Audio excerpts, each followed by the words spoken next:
Hello friends, welcome to my channel. இன்றைக்கி நம்மளோட சேனலில் என்ன வீடியோ அப்படின்னு பார்த்தீங்கன்னா, இஞ்சி பூண்டு ஊறுகாய் எப்படி நம்ம வீட்டிலையே ஈஸியாகவும் டேஸ்டியாகவும் செய்யலாம் அப்படின்னு சொல்லிட்டு தான் பார்க்க போகிறோம். வாங்க எப்படி செய்கிறதுன்னு வீடியோக்குள்ளே போகலாம். அதுக்கு முன்னாடி நீங்கள் இன்னும் என்னோடய சேனலை சப்ஸ்கிரைப் பண்ணல அப்படின்னா சப்ஸ்கிரைப் பண்ணிவிட்டு பக்கத்தில் பெல் ஐக்கான் இருக்கும், அந்த பெல் ஐக்கானை கிளிக் பண்ணிவிட்டு ஆல்னு செட் பண்ணால் மறந்துடாதீங்க. வாங்க வீடியோக்குள்ளே போகலாம்.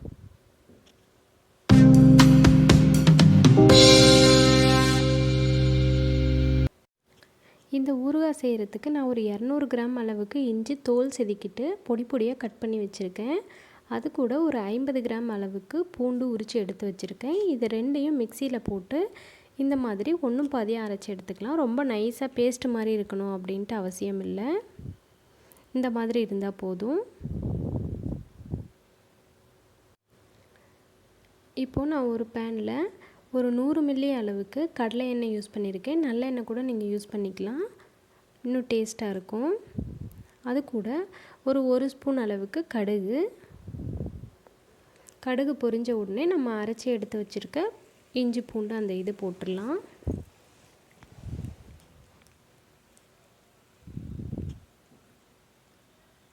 போட்டுட்டு சும்மா ஒரு நிமிஷம் வதக்குனிங்கன்னா போதும். ரொம்ப நேரம் விட்டிங்கன்னா எண்ணெயில் இது பொரிஞ்சிரும்.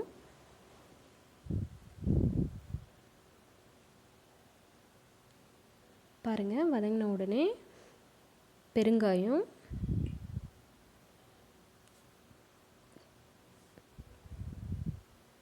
அதையும் சேர்த்து நல்லா மிக்ஸ் பண்ணிடலாம்.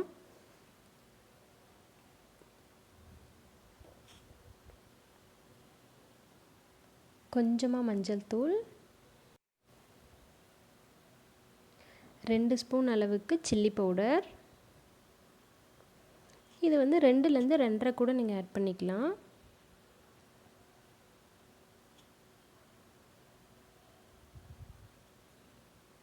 அவங்கவுங்களோட காரத்தை பொறுத்து இதையும் நல்லா போட்டு மிக்ஸ் பண்ணிடுவோம்.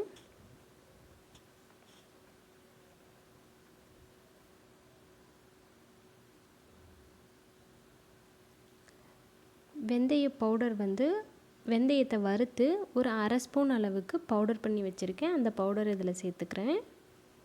வெந்தயம் அதிகமாக போடக்கூடாது, கொஞ்சம் கசப்பு டேஸ்ட் வந்துடும்.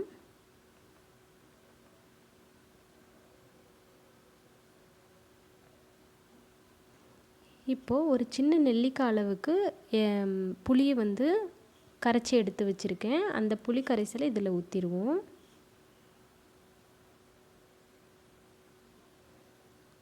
ஊற்றிட்டு நல்லா மிக்ஸ் பண்ணிடுங்க.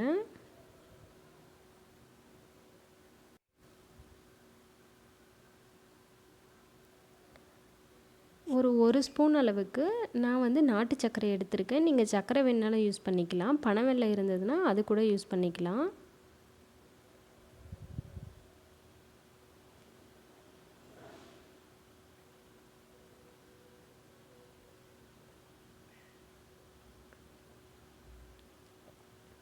இந்த இதுக்கு தேவையான அளவு உப்பு சேர்த்துக்கலாம்.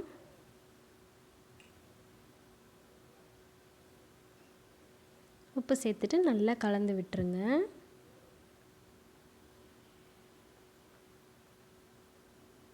நல்லா மிக்ஸ் பண்ணிவிட்டு லோ ஃப்ளேமில் வச்சுருங்க. இதுக்கு முன்னாடி ப்ராசஸ் வரைக்கும் மீடியம் ஃப்ளேமில் இருக்கணும். இப்போ லோ ஃப்ளேமில் வச்சுருங்க. இது கலரே பார்த்திங்கன்னா நல்ல இந்த மாதிரி மெரூன் கலரில் மாறி இந்த எண்ணெய் எல்லாமே பிரிஞ்சு வரணும். இதை விட இன்னும் கொஞ்சம் டார்க் ஆகும், அந்த மாதிரி கொஞ்சம் டார்க் ஆகணும். எண்ணெயும் நல்லா சுத்தமாக பிரிஞ்சு வரணும், அது வரைக்கும் விட்டுருங்க. லோ ஃப்ளேம்லேயே வைங்க.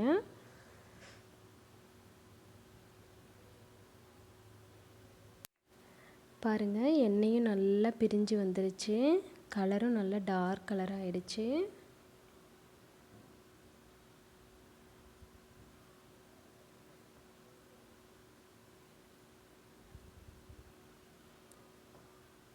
இப்போ நம்ம ஸ்டவ் ஆஃப் பண்ணிடலாம். பாருங்கள், எண்ணெய் எவ்வளோ அழகாக பிரிஞ்சு வந்துருச்சு.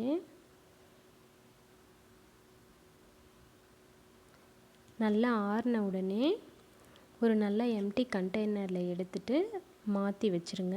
இதை ஒரு 6 மாதம் வரைக்குமே நீங்கள் வச்சு யூஸ் பண்ணலாம். ஆனால் தண்ணி மட்டும் படக்கூடாது. நல்லெண்ணெய் யூஸ் பண்ணிங்கன்னா இன்னும் நல்லா வாசமாக நல்லாயிருக்கும். இது நீங்கள் வெளியிலையும் வச்சுக்கலாம், இல்லைனா ஃப்ரிட்ஜில் கூட வச்சுக்கலாம், ஒன்றும் தப்பு இல்லை. இந்த பாக்ஸ் வந்து நீங்கள் போடும்போது ஈரம் இல்லாத மாதிரி செக் பண்ணிவிட்டு நீங்கள் அதுக்கப்புறமா போட்டு வைங்க.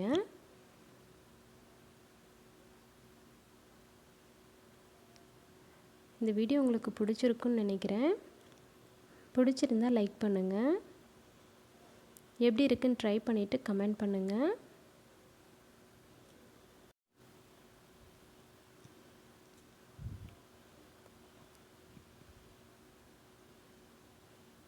என்னோடய சேனலை மறக்காமல் சப்ஸ்கிரைப் பண்ணுங்கள்.